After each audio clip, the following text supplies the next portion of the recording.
इस शरीर की पत्नी में हमारी बहुत आसक्ति है, इसके कारण महाराज जी भजन में घाटा हो रहा है, डट के भजन नहीं कर पा नहीं, कोई बात नहीं कि आज जो पति पत्नी में मनमुटाव हो रहा है, पति पत्नी में संबंध विच्छेद हो रहे, पति पत्नी में जो हिंसा हो रही है, उससे अच्छा है कि पति पत्नी से प्रेम करे, पत्नी पति से प्रेम करे, पत्नी और पति दोनों एक दूसरे के हृदय में भगवान को देखने की चेष्टा करें और खूब डट के प्रेम करें। कोई बाधा नहीं। ये हमारे सनातन गृहस्थ धर्म की रीति रही है। अपनी पत्नी, अपने बच्चे, अपने परिवार से प्यार करना, वही तो टूट रहा है। उसी की तो बात कर रहे हैं। थोड़ी थोड़ी बात में भाई भाई की हत्या कर रहा है, थोड़ी सी जमीन में, थोड़ी सी बात में भाई भाई की हत्या कर रहा है। अपनी वासना की पूर्ति के लिए पत्नी पति की हत्या कर रही है, अपनी अनुकूलता न मिलने के कारण पति पत्नी की हत्या कर रहा है। यही तो हम चाहते हैं कि आपस में प्रेम करो। प्रेम बाधक नहीं है, आप चिंता न करो, प्रेम करो और उस प्रेम को भगवान को समर्पित करो। नाम जप करो और कमाओ और पति पत्नी परिवार खूब प्रेम से रहो। यही हमारे सनातन धर्म की रीति है। ये झगड़ा, लड़ाई, हिंसा, व्यभिचार, बॉयफ्रेंड गर्लफ्रेंड, इधर उधर भटकना, ये हमारे रीति नहीं है।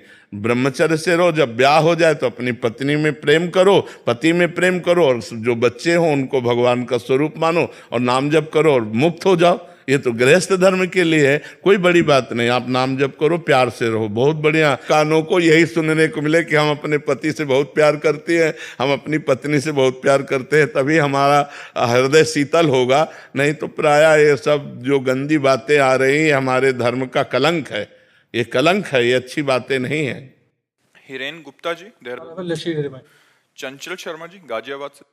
महाराज जी आप दोनों का एक जैसा ही प्रश्न था कि कह रहे हैं कि प्रभु की पूर्ण शरणागति महाराज जी कैसे प्राप्त होती है, उपासक को किन किन बातों का ध्यान रखना होता है? नवधा भक्ति की जब हम अपने अंदर अनुष्ठान वृत्ति रखते हैं तो हमें भगवान के प्रति पूर्ण शरणागति प्राप्त हो जाती है। आत्मसमर्पण का मतलब होता है पूर्ण शरणागति। श्रवण, कथन, सुमिरन, सेवन, चितलामहि, अर्चन, बंदन, अरुदासंतन, सख्य और आत्मा समर्पण, ये नवलक्षण भक्ति बढ़ाई, तब तिन प्रेम लक्षणा पाई।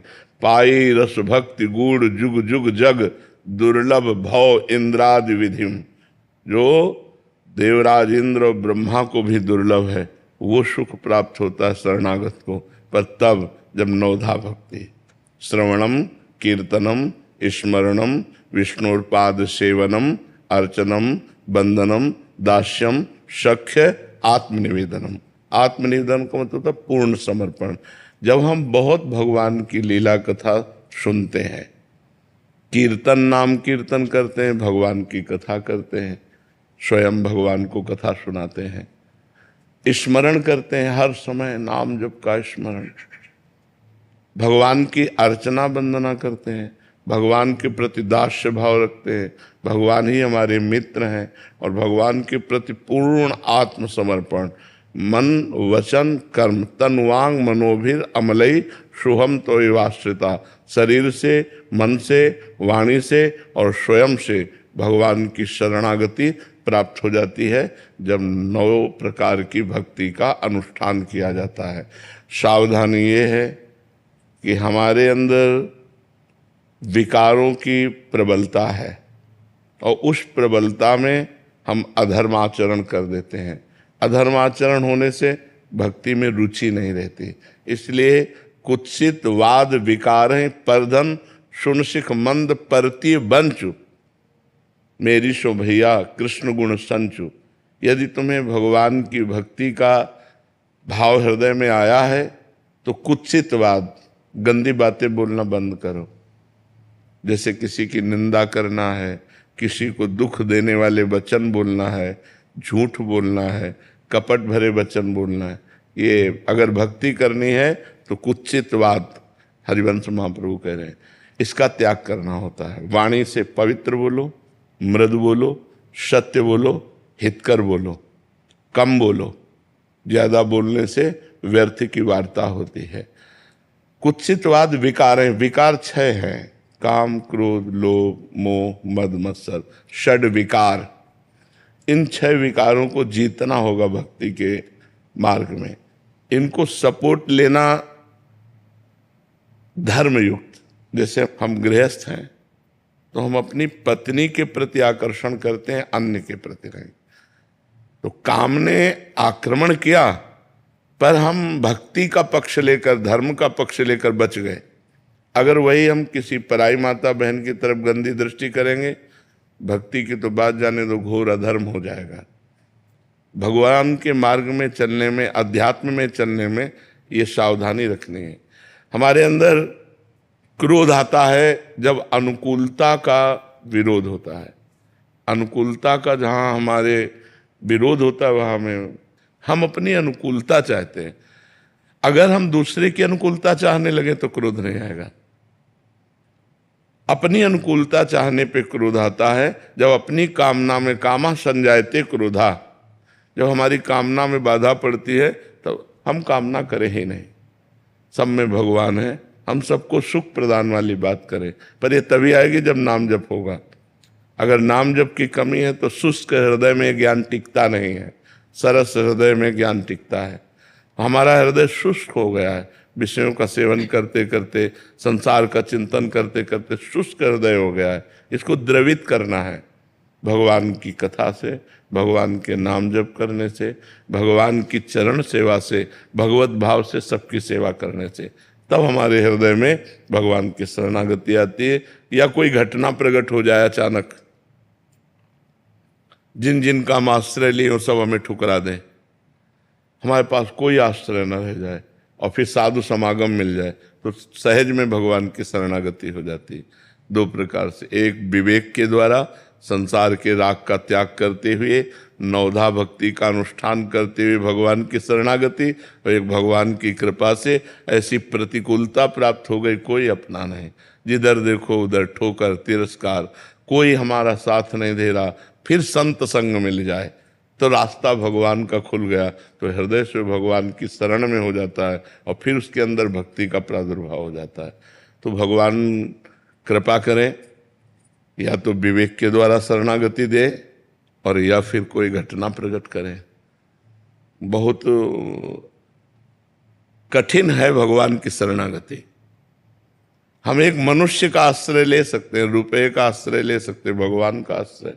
जैसे गजेंद्र के ऊपर घटना घटी, गजराज कथा सुने ना गजेंद्र की। गजेंद्र, उसके परिवार ने साथ दिया, उसको घसीटने की कोशिश की, लेकिन ग्राह इतना बलवान कि 1000 वर्ष तक युद्ध होता रहा। परिवार के लोग सब छोड़ के चले गए, अब अकेला गजराज। अब वो जलचर जीव और वो थलचर जीव, वो बार बार जल में घसीटने से उसकी शक्ति क्षीण हो गई। अब उसको कोई जब सहारा नहीं तो उसने भगवान की याद की, हरि। बस उसी समय भगवान आ गए। शुद्ध शरणागति होते ही भगवत साक्षात्कार हो जाता है। द्रौपदी जी ने जब तक 5 पांडवों का बल रखा, भीष्म आदि सभा का बल रखा, अपनी भुजाओं का बल रखा, अपने दांतों का बल रखा, तब तक भगवान की शरणागति पूर्ण नहीं हुई। और जे ही देखा कि अब दांत से साड़ी चली जाएगी, हे गोविंद, जहाँ शरणागति हुई भगवान का, उसी समय वस्त्रावतार हो गया, भगवान वस्त्र के रूप में आ गए। तो हमारी शुद्ध शरणागति नवधा भक्ति से, या ऐसी घटना घट जाए कि सब हमें तिरस्कार कर दें, कोई बल, सुनेरी मैंने निर्बल के बलराम। जब हम निर्बल हो गए तो फिर बात बन गई। अपबल तपबल और बाहुबल, चौथो बल है दाम, शूर किशोर कृपाते सब बल, हारे को हरि नाम। हार गए, कोई हमारा नहीं, तो भगवान की शरणागति हो गई। या विवेक के द्वारा हम शरणागति प्राप्त करें। समझ रहे हैं आप? मुक्ता जी जोधपुर से। राधे राधे महाराज जी। महाराज जी, साधना और कृपा में क्या संबंध है? कृपा से साधना होती है, साधना से कृपा का अनुभव होता है। जब हरि कृपा, गुरु कृपा होती है तो साधना में हमारी रुचि होती है, और जब साधना होती है तो कृपा का परिचय मिलता है। कि हमारे ऊपर अपार कृपा भगवान की है और उस कृपा में रोता है, उस कृपा में आनंदित होता है, उस कृपा में वो बह जाता है और वो भगवान के चरणों तक पहुंच जाता है। जब तक भगवान की कृपा नहीं होगी तब तक कृष्ण कृपा के बिना एक बार भी कृष्ण नहीं बोल सकते आप। राधा कृपा के बिना आप एक बार भी राधा नहीं बोल सकते। भगवान की कृपा के बिना आप संत समागम नहीं प्राप्त कर सकते। अब मोहि भाव भरोसा हनुमंता, बिनु हरि कृपा मिले नहीं संता, जो प्रभु मोहि अनुग्रह कीन्हा, तो तुम आई दरसठ दीना। विभीषण जी हनुमान जी से कह रहा, मुझे भरोसा हो गया कि भगवान हम पर कृपा किए हैं, क्योंकि अगर कृपा न किए होते तो आप जैसे महान भक्त के दर्शन न होते। साधु समागम भगवान की कृपा, नाम जप भगवान की कृपा, प्रियाजू के धाम आना भगवान की कृपा। अब कृपा से साधना और साधना से कृपा में डूबना। कृपा अथाह समुद्र है, भगवान कृपा समुद्र है। उनकी कृपा में वो भक्त देखता है चारों तरफ भगवान की कृपा हमारे को घेरे हुए है और मैं प्रतिपल भगवान के नजदीक पहुंच रहा हूं और हृदय में आनंद, उत्साह, निरंतर नाम जप, ये सब कृपा से होता है। महाराज जी, क्या सात्विक गुण भी माया है आप ही का? हाँ, सात्विक गुण भी माया है, इसका भी त्याग करना पड़ता है आगे चल करके। पहले हम जैसे कांटे से कांटा निकालते हैं तो हम सतोगुण बढ़ाकर रजोगुण तमोगुण का त्याग करते हैं, फिर भगवान की भक्ति के प्रभाव से गुणातीत हो जाते हैं, तीनों गुणों से परे। क्योंकि भगवान गुणातीत है ना, तो भगवान का प्रेम भी गुणातीत है। गुण रहितम कामना रहितम प्रतिक्षण वर्धमानम सूक्ष्मतरम अनुभव स्वरूपम, ये सब प्रेम के लक्षण हैं। तो जो सतोगुण है ये भी दयादि वृत्तियों से बाधक बना देता है। जैसे भरत जी ने दया किया तो हिरण के उसमें फंस गए। तो दयादि वृत्तियों का भी त्याग करके निर्ममो निरहंकारा, ना किसी से ममता ना कहीं अहंकार, निरंतर भगवत चिंतन परायण होकर वो महापुरुष गुणातीत होकर भगवान को प्राप्त कर लेता है। तो सतोगुण भी भगवान की शुद्ध भक्ति के लिए पहले तो सहायक है, बाद में बाधक है, इसलिए उसका भी त्याग कर दिया गया है। मोहित जी भिवानी से। राधे राधे महाराज जी। महाराज जी, सन्यासी और वैष्णव इनमें क्या अंतर है महाराज जी? संन्यास मार्ग अहम गृह उपासना है, मैं ब्रह्म हूं, और वैष्णव दासोहम की उपासना है, मैं उस पर ब्रह्म परमात्मा का दास हूं, सखा हूं। वो परमात्मा हमारे भाव के द्वारा पुत्र भाव को भी प्राप्त होता है, तो वात्सल्य भाव भी है। वही परमात्मा हमारा कांत है तो गोपी भाव भी है, सहचरी भाव भी है। तो इसमें मुख्य दासत्व है और उसमें आत्मस्वरूप का ज्ञान है। संन्यास मार्ग आत्मस्वरूप का ज्ञान, अहम ब्रह्मास्मि तत्त्वमसि, जो महावाक्य हैं उनको सिद्ध करना, और वैष्णव मार्ग में भगवान के दासत्व को सिद्ध करना।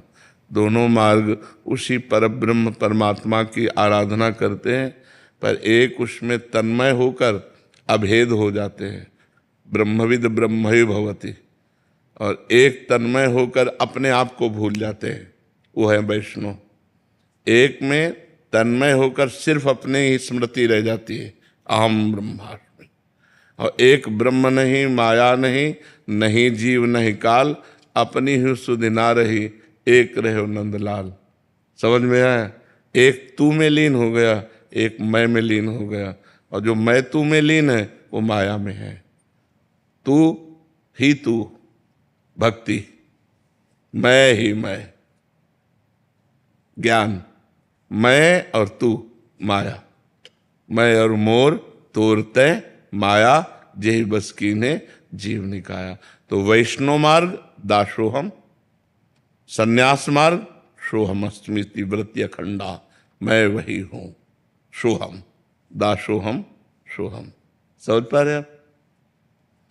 आपका जो जीवन है ना वो विफल नहीं जाएगा। भारत पूरा गौरवान्वित है आपके जीवन से, और जो नहीं मिले हैं, दर्शन नहीं किए हैं, उसमें भी बड़ा सुधार होता है। जो यहाँ नहीं आ सके, गुजरात से आते हैं, तो वहाँ इतना है कि जिन्हें नहीं देखा, अपना दर्शन नहीं किया है, वो भी इतना पवित्र रहते हैं, इतना अनुशासन में रहते हैं, बाहर का खाना पीना छोड़ देते थे। बहुत। हाँ, तो भगवान से प्रार्थना यही, हमारा प्रयास भी यही है कि हमारी समाज सुधरे, हमारी समाज में जो पतन की वृत्तियां बढ़ रही वो हटे और उत्थान हो, स्वस्थ रहें, पवित्र रहें, प्रिय समाजवादी बने कि एक दूसरे के प्रति सुख का भाव रखे, तो बढ़िया बात बन जाए। आपका घर घर पर जनमानस पर बहुत असर, ठाकुर जी का ही प्रभाव है, ठाकुर जी के। ज्योति जी ग्वालियर से। राधे राधे महाराज जी। महाराज जी, आपने हमें एक भाई के अपने बहन के प्रति क्या कर्तव्य है इसके बारे में एक वीडियो में बताया था। आज मैं आपसे जानना चाहूंगी कि एक बहन का अपने भाई के प्रति क्या कर्तव्य होना चाहिए। अगर भाई बहन कभी आपसी लड़ाई में एक दूसरे को अपशब्द कह देते हैं तो क्या इसका पाप लगता है महाराज जी? या देखो, एक घर में स्वाभाविक अनुकूलता प्रतिकूलता में थोड़ा एक दूसरे के प्रति रोष हो जाना, वो कोई अपराध के अंतर्गत नहीं आता। जहाँ हम 4 बच्चे 4 परिवार के लोग रहते हैं तो कभी छोटी मोटी अनुकूलता में उसे हमें ऐसा वचन नहीं बोलना चाहिए जिससे उनका दुख हृदय में बहुत लंबे समय तक रहे। छोटी मोटी बातें तो ठीक है, हमें ऐसे वचन नहीं बोलने चाहिए कि हमारे वचन का दुख वो जब याद करें तब हृदय में, किसी के प्रति भी ऐसा नहीं बोलना चाहिए, क्योंकि सबके हृदय में परमात्मा विराजमान है। हमको भाई क्या, अच्छा एक भाई तुम्हारे घर का है और बहुत से भाई पूरे भारत में हैं, ये सब हमारे भाई ही तो है ना। हमको भाई के प्रति भाव रखना है, जो हमारे समान है वो भाई के, और जो हमसे बड़े हैं वो पिता के समान, जो हमारे छोटे हैं वो पुत्रवत। हमको किसी का भी दिल नहीं दुखाना, क्योंकि सबके दिल में भगवान विराजमान रहते हैं। तो एक समाज जो हमें मिली है उसमें हमारा बहुत रोल है। हम किसी की पत्नी हैं, हम किसी की बहन हैं, हम किसी की माँ हैं, हम किसी की बेटी हैं, तो हमको ये सब रोल निभाने हैं। ये हमको एक अभिनय मिला है इस जगत नाटक पर। यदि हम ठीक अभिनय कर ले गए तो हम मुक्त हो जाएंगे, अगर अभिनय में चूक हो गए तो बार बार जन्म, बार बार मरण, ये दंड मिलेगा। तो पहले तो हम खूब नाम जप करें, और एक भाई के प्रति नहीं, हम संपूर्ण भारतवासियों के प्रति, विश्व के प्रति भाईचारे का ही व्यवहार रखें। सबको हम अपने भ्रातृ तुल्य ही देखें और मृदु वचन बोलें। और कभी अगर हमसे कठोर वचन हो जाता है तो जब हमारा गुस्सा शांत हो तो हमें क्षमा मांग लेनी चाहिए।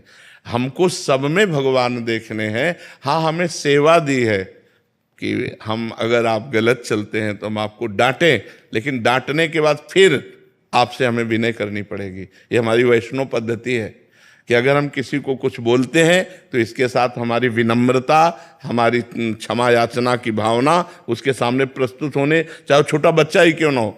अगर हमने डांटा तो इसके बाद देखो भाई, हम तुम्हारे अच्छे के लिए डांटा, तुम क्रोध मत करना, हमने जो बोला उसको अगर तुम्हें बुरा लगा हो तो क्षमा करना, लेकिन हम आपको अच्छे के लिए डांटा। तो हमें चाहिए कि हमारा व्यवहार सबके प्रति मृदु हो, हितकर हो, मंगलमय हो। अनीता मिश्रा जी झांसी से।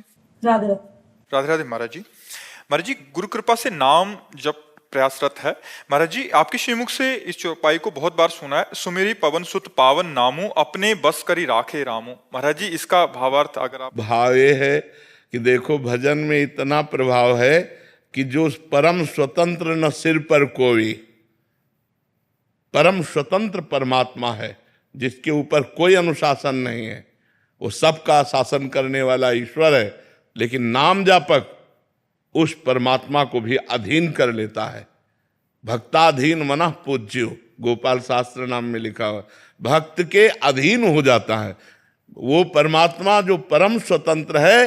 भक्त जैसा कहता वैसा करता है। देखो, जिसे वेद शास्त्र पुराण जस गान करते हैं, गोपीजन एक छाछ में उसको नाच नचा रहे हैं। ताई अहीर की छोहरिया, छछिया भर छाछ में नाच नचावे।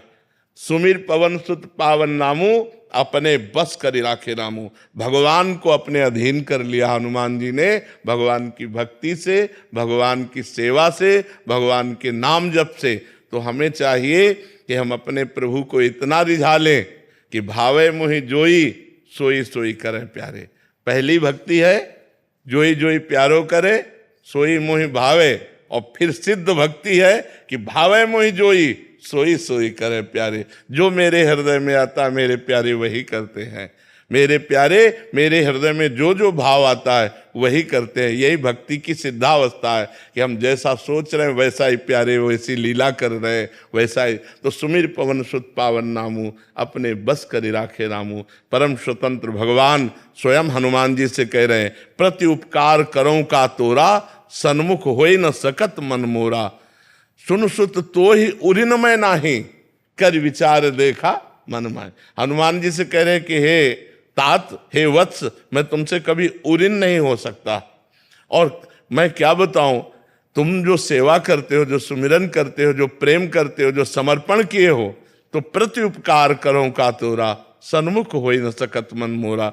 मतलब तुमसे आंख नहीं मिला सकता, इतना प्रेम व्यवस्था की बात भगवान ने कर दी। तो यही है सुमिर पवन सुत पावन नामू, अपने बस करी राखे रामू। करण सिंह अटवानी जी, राधे राधे महाराज जी। महाराज जी, आप कह रहे हैं कि आप बच्चों को पढ़ाई कराते हैं, उसमें इतना इन्वॉल्वमेंट हो जाता है कि जो नित्य नेम है वो कहीं ना कहीं बाधित होता है, इसलिए असंतुष्टता और मरने के बाद क्या होगा इसकी चिंता महाराज जी बहुत सताती है महाराज। तो हाँ, बिल्कुल होना चाहिए, ये तो बहुत बड़ी बात है।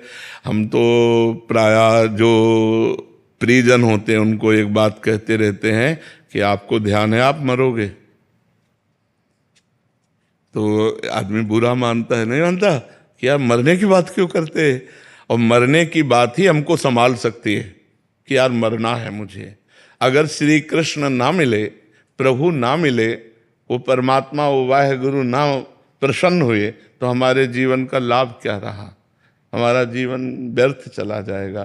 तो ऐसे अन्य समय नाम जप करो, और जब पढ़ाई में इन्वॉल्व हो, बच्चों को पढ़ा रहे हो, तो बच्चों में भी भगवान को देखो, उस परमात्मा को देखो। और जय घंटे पढ़ाई की, उसके बाद उसको भगवान को समर्पित कर दो। कि जैसे हमने 5 घंटे पढ़ाई करे, तो फिर 5 घंटे बाद हम हे प्रभु, हे करुणामय, हे वाहेगुरु, ये जो 5 घंटे हम विद्यार्थियों को पढ़ाते रहे, ये सेवा भी आपको समर्पित है। तो वो भी भजन बन जाएगी, कर्म समर्पण वो भजन बन जाएगा। और बीच बीच में नाम जप करते रहो। नाम जप निरंतर ना हो पावे तो जितना समय हमें मिले उतने समय को तो हम नाम जप में लगा दें, और शेष समय को भगवान को समर्पित कर दें, तो हमारा टोटल समय भगवान में चला जाएगा, इसलिए में भगवत प्राप्ति हो जाएगी। और ये पीड़ा होनी चाहिए, पर ये पवित्र हृदय में होती, सबके हृदय में नहीं होती। जो अपवित्र हृदय होते हैं उनको होता है, मरेंगे तो देखा जाएगा, लेकिन जो पवित्र हृदय होता है उसमें जलन होती है कि अगर इस जन्म में हम काम ना बना पाए तो अगले जन्म में पता नहीं कौन सी योनि हमें प्राप्त हो, क्या उस योनि में हमसे भजन होगा। मान लो हम पशु पक्षी बने, तो क्या उसमें हमसे भजन हो पाएगा, हमसे साधना हो पाएगी? नहीं, केवल कर्म भोग होगा। तो मानव जीवन प्राप्त करके हम इतना भगवत भजन करें कि इसी जन्म में हमें भगवत प्राप्ति हो जाए। कम भगवत प्राप्ति हो जाएगी इस पर विश्वास।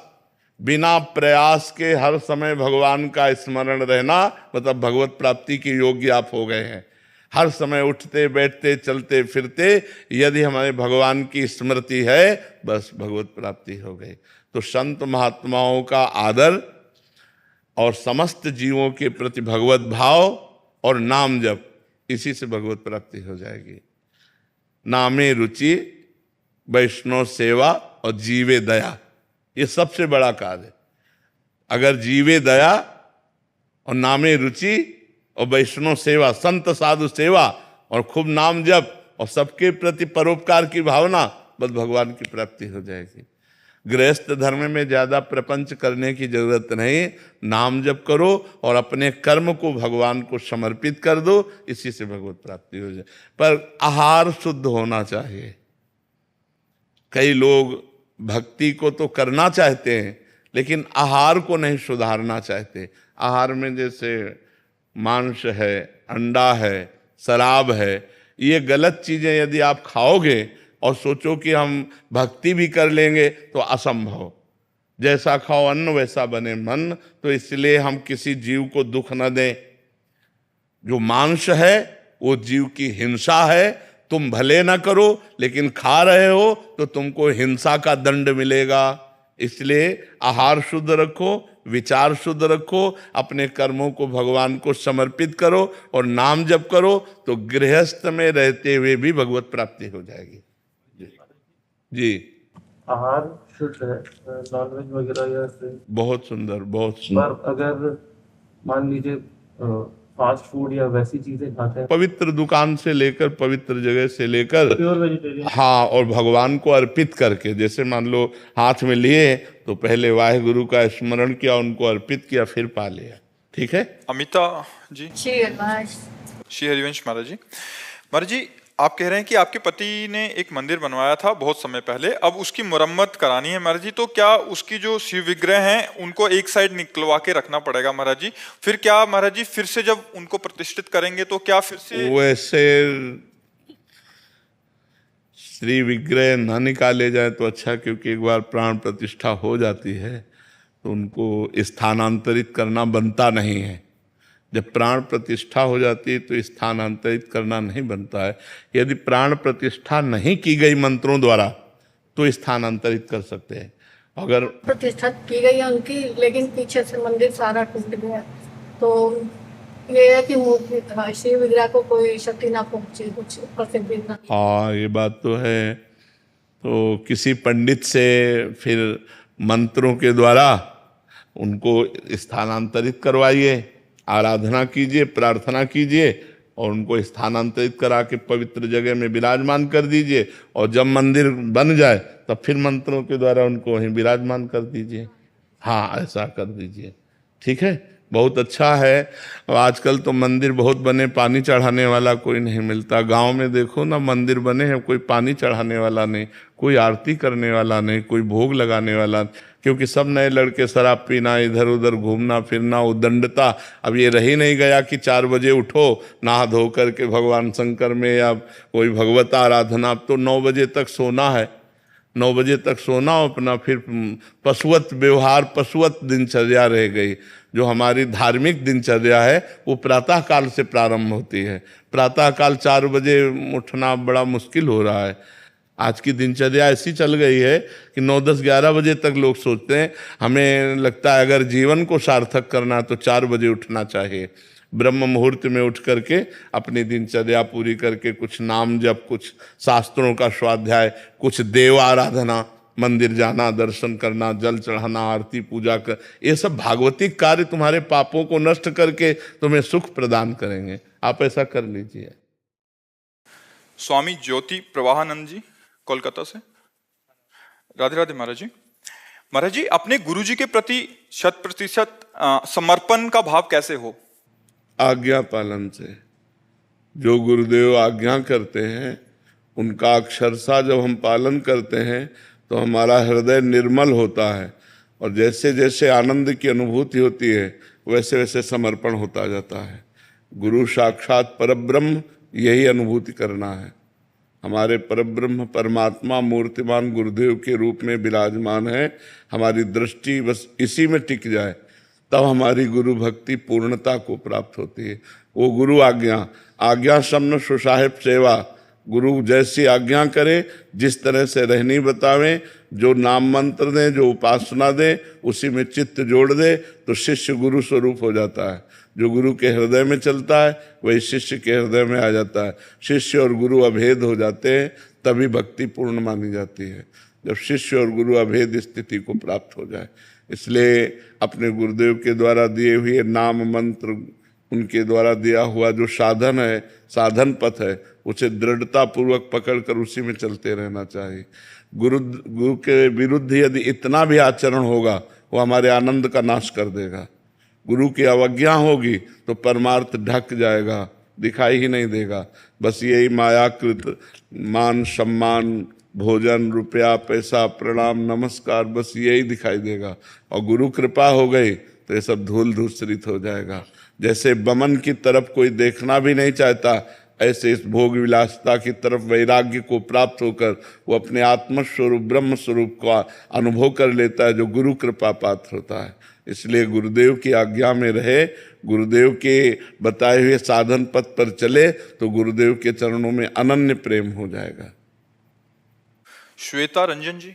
राधा वल्लभ श्री हरिवंश। राधे राधे। महाराज जी, आप कह रहे हैं कि अपने जो अभी जो प्रेम है और गुरु के प्रति और कैसे बढ़ाया जाए? अनन्य तो है, बट और कैसे बढ़ाएं? बस जो गुरु ने नाम दिया, मंत्र दिया, निरंतर जपते जाओ, देखते जाओ कि गुरु से कितना प्रेम होता है। गुरु की आज्ञा का अगर उल्लंघन करके किसी भी जगह अपराध करोगे, वो सीधे अपराध गुरु से अप्रीति कर देगा, गुरु के विरुद्ध भाव आ जाएगा, गुरु के प्रति दोष दर्शन होने लगे। कहीं भी अपराध करो विश्व में, कहीं भी विश्व में अपराध करो, पहले तुम्हारे गुरु से संबंध खंडन होगा, तब तुम्हारा पतन होगा। अगर गुरु से संबंध खंडन न हो तो माया की ताकत नहीं कि वो शिष्य को पतन के मार्ग में ले जाए। इसलिए हम कहीं भी किसी की निंदा ना करें, किसी की निंदा ना सुने, किसी के दोष दर्शन ना करें, किसी के दोष दर्शन वर्णन ना करें, तो हमारा भजन सुरक्षित रहेगा। इसलिए हम तीन को संभालें, वाणी को,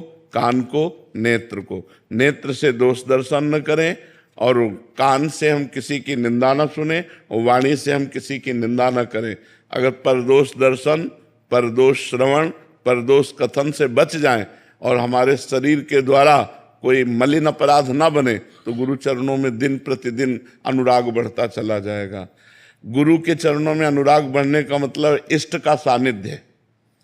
गुरु प्रसन्न साहब अनुकूला, मिटी सकल कल्पित भय। कल्पनात्मक जो जड़ चेतन की ग्रंथि का भाव था वो नष्ट हो गया, वो अपने स्वरूप में स्थित हो गया या भगवान के प्रेम में मतवाला हो गया। तो पर निंदा श्रवण कथन इससे बचे, और परदोष दर्शन से बचे, और खूब डट के नाम जप करे, और कहीं कोई शरीर से अपवित्र आचरण न होने पावे। नहीं, बहुत बुरा फंसता है साधक, फिर हृदय जलता है, इंद्रियों की विलासता में फंस करके वो अपना नाश कर लेता है। अब चढ़ने की हिम्मत नहीं रह गई, और इंद्रियों की विलासिता उसे ऐसा कमजोर कर देती है कि जिस भोग में वो सुख चाहता था, अब वही जलाता है उसे, पर उसे छोड़ नहीं सकता।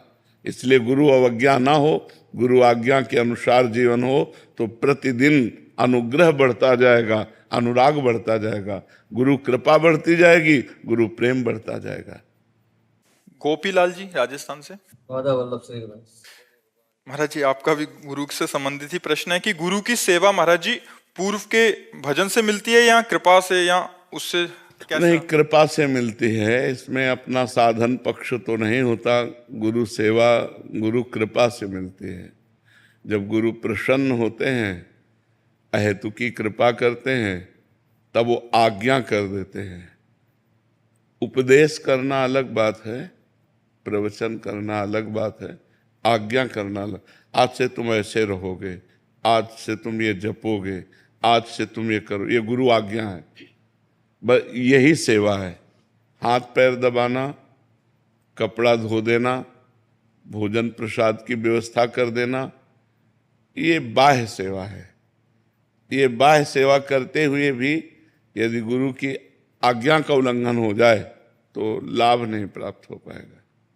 बाह्य सेवा नहीं है और गुरु की आज्ञा पे आप चल रहे हो तो वही वस्तु प्राप्त होगी जो गुरुदेव को प्राप्त है। तो सबसे जोरदार बात है गुरु आज्ञा का पालन करना, किसी संत महापुरुष की आज्ञा में जीवन समर्पित कर देना। ये बहुत कठिन बात है। मन स्वतंत्रता चाहता है, मनमानी आचरण करना चाहता है, गुरु की आज्ञा में चलना बिल्कुल कठिन बात है। और जो चल गया तो माया पर विजय प्राप्त कर ले गया। जे गुरु चरण रेणु अनुरागी, ते लोकहु बेदहु बड़ भागी। जे गुरु चरण रेणु सिर रही, ते जन सकल विभव बस करही। बन्नो गुरुपद पदुम परागा, सुरित सुबास सरस अनुरागा। श्री गुरु पदनख मनगन ज्योति, सुमिरत दिव्य दृष्टि ही होती। गुरुदेव साक्षात परब्रह्म परमात्मा मानव रूप में हमारा कल्याण करने के लिए अवतार लिए हैं। बन्नो गुरुपद कंज, कृपा सिंधु नर रूप हरि। महामोह तम पुंज, जासु बचन रवि कर निकर। पर अपने गुरु में मनुष्य बुद्धि या बहुत बहुत संत बुद्धि परब्रह्म बुद्धि नहीं हो पाती, इसीलिए हम लाभ नहीं ले पाते। अगर ये कि हम जिसकी आराधना कर रहे हैं, जिस इष्ट को प्राप्त करना चाहते हैं, वही इष्ट मूर्तिमान गुरुदेव के रूप में विराजमान है। अब हम कौन सा ब्रह्म साक्षात्कार करें? हम अपने ब्रह्म से बात करते हैं, हम अपने ब्रह्म का दर्शन करते हैं, हम अपने ब्रह्म के अनुभव में हैं। तो ये बहुत कठिन है, बहुत कठिन है। गुरु प्रेम होना बहुत कठिन बात है। गुरु की छोटी छोटी वस्तु मतलब भगवान जैसी प्यारी लगेगी। बोले गुरु जी की पादुका है, ये गुरु जी की प्रसादी है, गुरु जी की प्रसादी, वो ऐसा लगेगा मानो भगवान मिल गए। एक बार हम कथा सुनाते हैं कि अमीर खुसरो जी हीरा जवाहरात का व्यापार करते थे, पर अपने गुरु के अनन्य भक्त थे। तो एक उन फकीर के पास जाते और कहते हमारी बेटी का ब्याह है, बाबा कुछ व्यवस्था कर दो। तो धनी मानी लोग आया करते थे, तो इस भाव से गए थे। तो उनका परसों आना, फिर परसों आया, बाबा बेटी का ब्याह है, वो आपने कहा था परसों आना। अब बाबा के पास तो बाह्य कुछ था नहीं, धनी पुरुषों से मांग सकते नहीं। तो उनका बेटा हमारी पादुका ले जा। अब वो एकदम कि रुपया पैसा की जरूरत है, पादुका की हमें क्या जरूरत, लकड़ी की पादुका। पर संत ने कहा, उसको सबसे बड़ी बात थी, संत ने कहा है तो आज्ञा पालन किया, पादुका सर पे रखी। अब बोला जो भगवान रचे होंगे, वो घर के लिए चल दिया। रास्ते में अमीर खुसरो आ रहे थे, उनको सुगंध आई अपने गुरु की, अनुभूति हुई मेरे गुरु की कोई वस्तु है। अपने जनों से कहा देखो देखो कोई आसपास ऐसा है जिसके पास गुरु की वस्तु कोई है, हमारे गुरुदेव की हमें अनुभूति हो रही है। और बावरे से हो गए, देखा वो खुला पादुका लिया। कहाँ से आ रहे हो? बोले बाबा के पास गए थे। बाबा के पास किस लिए? धन लेने के लिए। तो बाबा ने पादुका दे दी। तो बेचोगे पादुका? हाँ, हमको पादुका की जरूरत क्या है? तो बोले 13 ऊँटों में असरफी हीरा है, आप ले जाओ। मैं नौकरों सहित ऊँटों सहित और पादुका ली और गए, जाकर प्रणाम किया, पादुका रखी। गुरु जी पादुका ले आए। बोले कितने में? बोले 13 ऊँटों की असरफी। बोले हाँ ठीक है, चलो, सस्ता था, सौदा सस्ता किया। ये अनुभूति तभी होती है जब गुरु में परब्रह्म भाव हो, तन मन धन सब कुछ, सकल समर्पण प्राण धन, गुरु सेवा तज करे जे बानी, यह अधर्म यह सब हानि, कान न रसकन में रहे, गुरु गोविंद न भेद कराए, संतत सकल सुनो चितलाए, श्री हरिवंश प्रताप जस। प्राणपन से गुरुदेव में जो समर्पित हो गए तो गुरुदेव का प्यार मिलता है, फिर सेवा मिलती है। समर्थ गुरु रामदास जी की सेवा में जो नजदीक शरीर सेवा में है वो तो 2 3 4 होंगे। तो औरों को ईर्ष्या हुई, उनमें एक सबसे ज्यादा हर बात उन्हीं से कहते थे समर्थ गुरु रामदास जी। तो सबको ईर्ष्या हुई कि हम भी तो शिष्य हैं, हम भी तो ऐसा क्यों। तो धीरे धीरे ईर्ष्या बड़ा रूप रखी।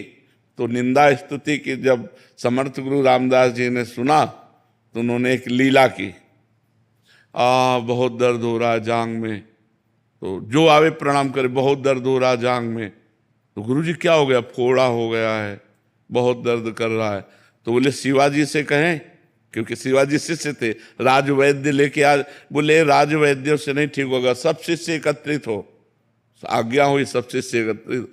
बोले जहरीला फोड़ा है और इसका मुंह यहाँ है, अगर मुंह लगाकर पूरा मवाद पी लिया जाए तो हमारा अभी ठीक हो जाएगा, लेकिन जो पिएगा वो मर जाएगा। खसकने लगे पीछे, मरने वाले शिष्य कोई नहीं, सब पीछे हट गए। वो जो शरीर सेवा में थे वो उन्होंने कहा गुरुजी हमें आज्ञा हो तो ये सेवा हम कर दें। उनका हाँ आज्ञा है। उन्होंने हटाया कपड़ा और मुंह लगाया, बड़ा मीठा लगा, क्योंकि वो कलमी आम बना था और कुछ नहीं था। पूरा पूरा दबा दबा के पे बोले गुरुजी अगर रोज पीले को मिले तो अब जितने शिष्य थे वो सब अवाक रह गए। तो उन्होंने कहा देखा ये सकल समर्पण प्राण, गुरु के लिए प्राण समर्पित है। अगर हम ये जहर पी लेते हैं, मवाद पी लेते हैं और गुरु जी अगर स्वस्थ हो जाते हैं तो मेरा मर जाना उचित है, गुरु जी स्वस्थ हो जाए। ऐसा समर्पण होना, ऐसा भाव होना बहुत कठिन बात है कि हमारे गुरु जी परब्रह्म परमात्मा है, हमारे गुरु जी सर्वस्व है। ऐसा भाव बहुत कठिन है, बहुत कठिन है। कुछ दे देना, कुछ प्रणाम नमस्कार कर लेना, खवा पिला देना, ये सब हो सकता है, लेकिन सकल समर्पण, प्राण धन सब कुछ गुरुदेव का, गुरुदेव की आज्ञा पर प्राण त्याग देना, ये बहुत कठिन बात है। बोले हमारे गुरुजी कहते हैं ऐसा, अब दूसरों से सलाह ले लें। अरे ऐसा कहीं होता है? आप बस खत्म खेलो। गुरु की बात किसी से नहीं, मेरे मालिक का हुक्म हुक्म है, ये जीवन आपके लिए समर्पित है, आप कहो अभी गला उतार दें, ऐसा। देखो, वस्तु की प्राप्ति के लिए समर्पण अत्यंत आवश्यक है। गुरु गोविंद सिंह जी ने पंच प्यारों की तैयारी की, अंदर ले जाते और फिर वहां से नाली से रक्त जैसा निकलता, वो रक्त था लेकिन रक्त जैसा निकलता। एक खड़ा हुआ, अंदर ले गए, खच्च से आवाज आई और नाली से खून निकला, उन्होंने देखा। और दूसरा खड़ा हुआ, 5 केवल पूरी लाखों की भीड़ में 5 खड़े हुए थे। फिर बाद में 5 को निकाल के लाए, बोले 1.25 लाख से 1 को लड़ाऊंगा। ये जो प्राण समर्पित किए हुए हैं, ये 1.25 लाख को परास्त कर सकते हैं। ऐसे महावीर जिन्होंने प्राणों को गुरु के लिए समर्पित कर दिया, वही विजय दिला सकते हैं। तो ऐसा प्रवचन कर लेना, प्रवचन सुन लेना, गुरु मान लेना, ये सब सरल बातें, लेकिन गुरु की मान लेना ये कठिन बात है। गुरु मानने वाले तो लाखों मिल जाएंगे, लेकिन गुरु की मानने वाले कोई बिरले ही होंगे जो गुरु आज्ञा पर चलते हैं कि नहीं, मेरे गुरुदेव का हुक्म है, मैं ऐसा नहीं कर सकता, ऐसा चलूंगा। और जो चलते हैं तो गुरुदेव की दूरी उनको समझ में नहीं आती, गुरुदेव हर समय नजदीक नजर आते हैं। ये हम आपको बता रहे हैं। गुरुदेव ऐसा नजर नहीं आता कि वृंदावन में बैठे हैं, ऐसा लगता है गुरुदेव हमारे मस्तिष्क पर बैठे हैं, गुरुदेव हमारे साथ हैं, गुरुदेव हमारे हृदय में बैठे हैं। जब हम गुरु आज्ञा पे चलते हैं तो हर समय गुरु सानिध्य का अनुभव होता है, तभी वो गुरु के चिंतन में अभेद हो जाता है। जैसे भृंगी नाम का कीड़ा दूसरे जाति के कीड़े को अपने घरौंदे में लाकर भन करके उसे अपना चिंतन कराता है, तो बिना शरीर छोड़े वो भृंगी हो जाता है। ऐसे शिष्य गुरुदेव स्वरूप हो जाता है, वो गुरु स्वरूप हो जाता है। जो गुरु के हृदय में चलता है वही शिष्य के हृदय में, जो गुरु का स्वभाव वही शिष्य में उतर जाता है। प्रभाव स्वभाव दोनों, पर है कठिन बात। गुरु को परब्रह्म मानना, ये सच्ची बात आपसे कहते हैं, बहुत कठिन बात है, क्योंकि वो मनुष्य रूप में है।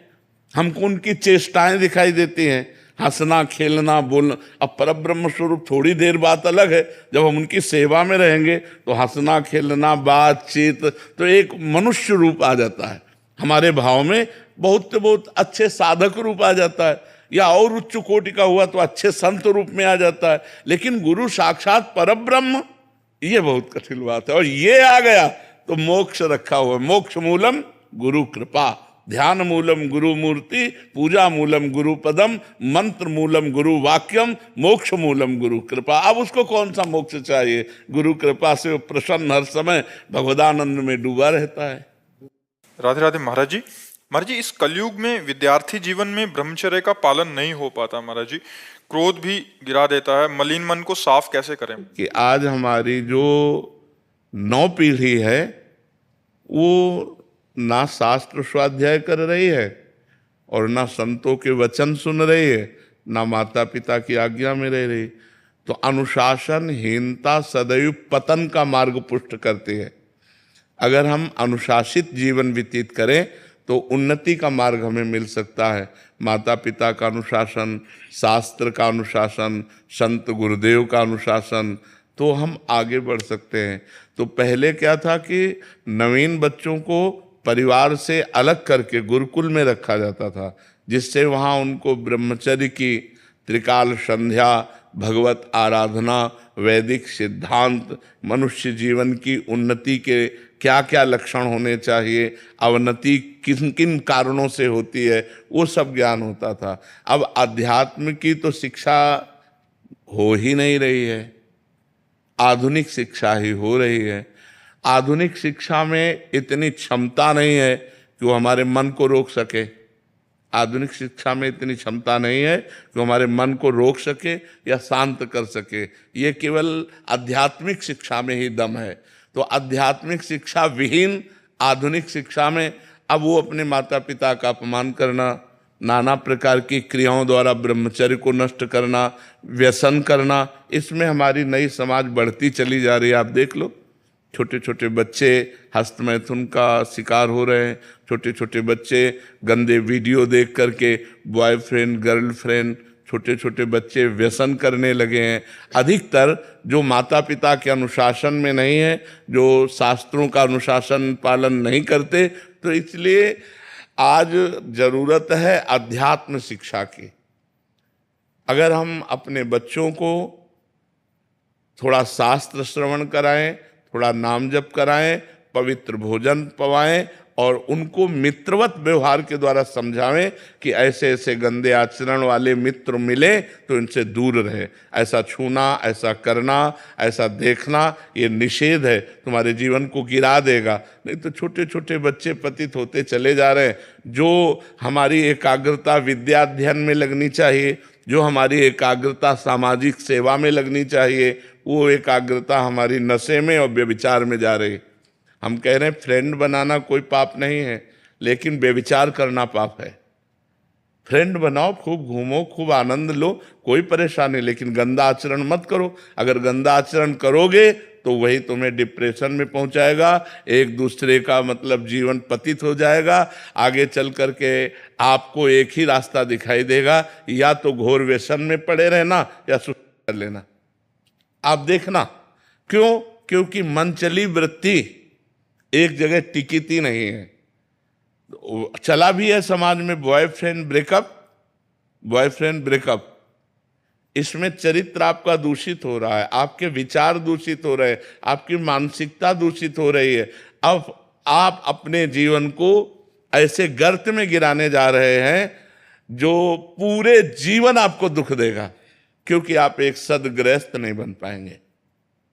यदि आपने ऐसे गंदी आदतें की और आपका ब्याह हो गया तो आप अपनी पत्नी से संतुष्ट नहीं रहेंगे। आप एक पत्नी व्रत धारण नहीं कर पाएंगे, आप एक पति व्रत धारण नहीं कर पाएंगे। तो आपका न्यू जो जीवन का उत्थान करने की थी, आपने उसी को नष्ट कर दिया। तो इसलिए हमारी बच्चों से प्रार्थना है कि गंदी बात से बचो। दोस्ती में हम कहते हैं कि दोस्ती हजारों से कर लो, हजारों से दोस्त। हम तो कहते हैं शत्रु किसी को बनाओ ही मत, पूरे विश्व को मित्र बनाओ। मित्र बनाने में कोई बात नहीं, लेकिन गलत आचरण मत करो, गंदा व्यवहार मत करो। जब तक ब्याह ना हो जाए तब तक ब्रह्मचर्य का पालन करो, माता पिता की आज्ञा में रहो, ऐसे बिल्कुल गंदे आचरण नहीं। तो ये हमारे समाज का स्वरूप बिगड़ता जा रहा है। इसे आप ही लोग मिलकर संभाल सकते हो, माता पिता। और अगर आप सुधरो तो सुधर गए समाज। हम दूसरे को सुधारने की चेष्टा न करें। यदि हम अपने को व्यसन और व्यभिचार रहित बनावें तो हमारा समाज सुधर जाए। अगर हम एक एक आदमी सुधरना चाहे तो समाज सुधर जाए, लेकिन सुधरने के पक्ष में बहुत कम लोग हैं और बिगाड़ने और बिगड़ने के पक्ष में बहुत सहजता है ना, उसमें सरलता है। सुधरना चढ़ाई चढ़ना है और बिगड़ना फिसलना है। फिसलने के लिए सब तैयार है और फिसलाने के लिए तैयार है, लेकिन चढ़ने और चढ़ाने के लिए अध्यात्म की तरफ, धर्म की तरफ, पवित्रता की तरफ ये बहुत कम रह गए हैं समाज में जो ऐसा चलना चाहे। एक 12 वर्ष का बच्चा यहाँ बैठ के कह रहा है मैं हस्तमैथुन से परेशान हो चुका हूँ। तो उनका कितनी आयु है? बोले 12 वर्ष की। तो और फिर उसने कहा कि हमारी गर्लफ्रेंड भी है। तो हम कहा 12 वर्ष में गर्लफ्रेंड हो गई, हस्तमैथुन हो गई। तो मतलब ये छोटी छोटी अवस्थाओं के बच्चे इतने गंदे स्तर में गिर रहे हैं, तो क्या होगा, समाज का क्या होगा? कॉलेज आदि में यही ट्रेंड चल चुका है महाराज जी। तो कैसे महाराज जी सुधार होगा?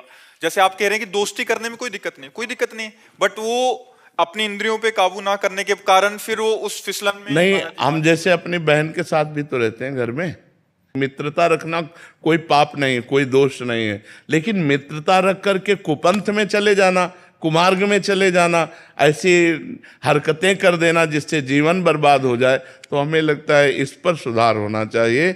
बच्चों को अपने जीवन को पवित्र रखना चाहिए जब तक पाणी ग्रहण ना हो जाए, जब तक माता पिता सुव्यवस्थित जगह ब्याह ना कर दें तब तक। देखो, जो ये बच्चे एक दूसरे को भगा ले जाने वाली वृत्ति रखते हैं ना, वो बहुत दुख पाते हैं। मतलब माता पिता सालों लगाते हैं अपनी बच्ची के ब्याह के लिए, सालों जा जाके अगल बगल पूछ के रिश्ता नाता, उसके आचरण, उसके, तब जाकर अपनी बच्ची को सम्मान के साथ उसके हाथ में देते। और तुम जो दो चार बातें कही बस भाग गई उसके साथ, तो पूरा जीवन निर्वाह थोड़ी होगा। तो वो कैसा व्यक्ति स्वभाव वाला है। देखो, प्रेजेंट का स्वभाव अलग होता है, लेकिन हमारा एकांतिक जीवन कैसा है, हमारा पर्सनल जीवन कैसा है। तो जब आप किसी के पर्सनल जीवन में घुसेंगे तो आप खतरा पाएंगे। इसलिए माता पिता की अनुमति आवश्यक है, क्योंकि वो अच्छी तरह देख सुन करके अपने बच्चे को सुखी करना चाहते हैं। पर आजकल बच्चे ऐसे माता पिता को कुछ नहीं समझते हैं, मनमानी आचरण करते हैं। बहुत विचित्र दशा आ रही, बहुत विचित्र दशा आ रही।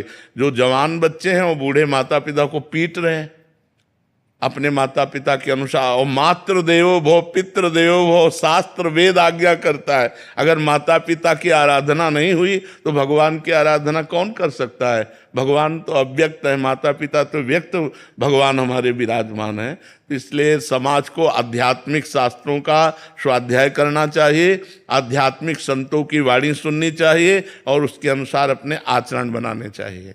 हरे कृष्णा महाराज जी, हमारे संतों की निंदा हो रही है तो क्या करना चाहिए? कान में अंगुली डाल लेनी चाहिए, क्योंकि अपने अपने चश्मे हैं। जिस चश्मे को हम हरा चढ़ाएंगे तो संसार हमें हरा दिखाई देगा, लाल चढ़ाएंगे तो लाल दिखाई देगा। अब संतों के भाव को समझ पाना, स्थिति को समझ पाना, तो संत ही है। तो संत तो सब है नहीं, तो जिसकी जैसी दृष्टि है वैसे ही तो दर्शन करेगा, और जैसा दर्शन करेगा वैसा वर्णन करेगा। जाकी रही भावना जैसी, प्रभु मूर्ति देखी तिन तैसी। तो हमें चाहिए जहाँ संत निंदा हो रही हो वहाँ कान में अंगुली डाल करके चले जाना चाहिए। रिश्तेदार अगर कर रहे हो तो नहीं नहीं, बिल्कुल लड़ाई नहीं करनी चाहिए। सत्संगी को ऐसा होना चाहिए कि जैसे किसी की निंदा कर रहे हैं तो कान में अंगुली डाले, चल दे, पागल आदमी है। अगर आप लड़ाई किए तो आप में और उसमें अंतर क्या रह गया? वो निंदा कर रहा है, आप उसे मार रहे हैं, तो बात तो हो गई एक ही। वो निंदा कर रहा है, आप क्रोध कर रहे हैं, तो दोनों दोषी हो गए। वो निंदा कर रहा है, आप कान में अंगुली डालिए और वहां से चल दीजिए। वो उसकी मति है। सुनने से हमारा मन दुखी होगा, इसलिए हम सुनेंगे नहीं। हाँ, वो होता है, ऐसा होता है। तो हम सुनेंगे नहीं, उस सभा से चल देंगे, उस स्थान से चल देंगे, लेकिन हम उस व्यक्ति को भी नहीं मारेंगे, उस व्यक्ति से भी नहीं लड़ेंगे। क्योंकि अगर उस व्यक्ति से हम लड़ते हैं तो वो निंदा रूपी दोष से युक्त और हम क्रोध रूपी दोष से युक्त हो गए। बात तो दोनों गड़बड़ हो गई। तो हमको अपने को बचाना है। वो